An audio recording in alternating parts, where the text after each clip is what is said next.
November মাসে ছিল মেয়ের জন্মদিন, কিন্তু বেশ কিছু কারণে আমি ভিডিও দিয়ে উঠতে পারিনি। মেয়েকে সাজিয়ে দিয়েছি, এটা মেয়ের প্রথম জন্মদিন।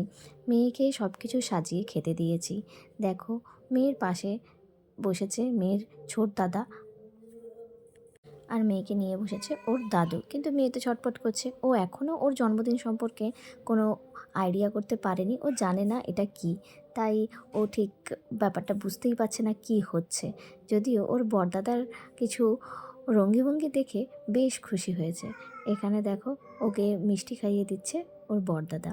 আর ছোট দাদা খাওয়া হয়ে গেছে, তার ঘুম পেয়ে গেছে, তাই থাকতে পারলো না, সে চলে গেল। বড়দাদার কাছে মিষ্টি খেয়ে আমার মেয়ে কিন্তু ভীষণ খুশি।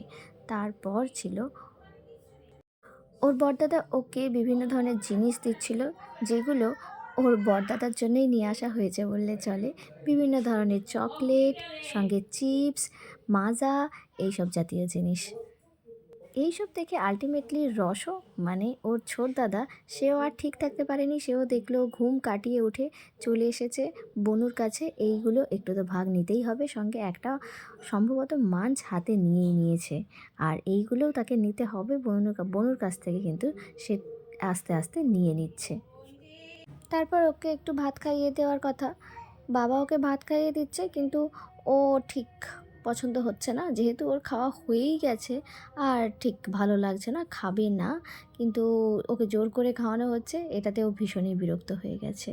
তো তারপর ছিল এখানে, ওকে আমি বললাম যে ওকে নিজেকে একটু খেতে দিই বলে একটু অল্প করে সাজিয়ে দিয়েছিলাম, কিন্তু একটা লিপস্টিক চকলেট ওর জেঠু ওকে দিয়েছে, ও সেটাই মুখে দিয়ে বসে আছে আর খাবার থালাটা সরিয়ে দিচ্ছে।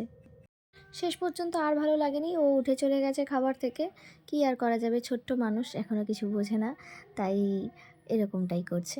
যাই হোক, ওকে আর কিছু জোর করিনি।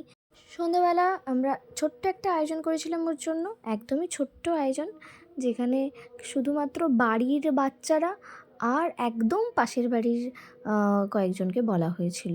আমাদের বাড়ির বাচ্চা সংখ্যাই অনেক, আমরা যেহেতু একটা বড় জয়েন্ট ফ্যামিলি আমাদের, তাই বাড়ির বাচ্চারাই এসেছে, দেখতেই পাচ্ছ। আর কিছু গিফট পেয়ে আমার মেয়ে তো ভীষণ ভীষণ ভীষণ খুশি। মেয়েকে একটা সুন্দর দেখে জামা পরিয়ে দিয়েছি, লাল রঙের জামা, যেখানে মেয়ে তার দিদিভাইয়ের সঙ্গে আছে। আর একটা কেক নিয়ে আসা হয়েছে, কেকটা একটা বারবি ডল কেক, কেকটাও দেখতে দারুণ ছিল। এইবার ছিল কেক কাটার পর্ব। তো মেয়ে সত্যি কথা এই বয়সে কেউ বোঝেও না, তাই ও ঠিক বুঝতে পারছিল না কী হচ্ছিল। এখানে কেক নিয়ে সবাই রেডি। মেয়েকে একটা মাথায় পরানো হয়েছে ক্রাউন, কিন্তু ও ক্রাউনটা খোলার ভীষণ পরিমাণে চেষ্টা করে যাচ্ছে, বিভিন্নভাবে ও ক্রাউনটা খুলে দেওয়ার চেষ্টা করছে। আর মেয়ের পেছনে আছে মেয়ের বোনু, মানে আমার ভাইজি, যে আমার মায়ের কোলে আছে। মেয়েকে কেক কাটানো হচ্ছে, কিন্তু ও তো হাত দিতেই পারবে না। যাই হোক, কেকটা সবাই মিলে হাত দিয়ে, বাচ্চারা সবাই মিলে হাত দিয়ে কেকটা কাটলো। আর আমার মেয়ের মনটা ছিল কখন ক্রাউনটা খুলে দেবে, কখন ক্রাউনটা খুলে দেবে। আলটিমেটলি ও ক্রাউনটা খুলেই দিয়েছিল। এটাই ওর কাজ, আর কি করা যাবে। চলো, এইভাবে আমাদের ছোট্ট জন্মদিন পালন হয়েছিল। তারপর বাচ্চাদেরকে একটু খাওয়ার আয়োজন ছিল, তারা খেয়ে বাড়ি চলে গেল। ছোট্ট এই ভিডিও তোমাদের কেমন লাগলো অবশ্যই জানিও। Thank you.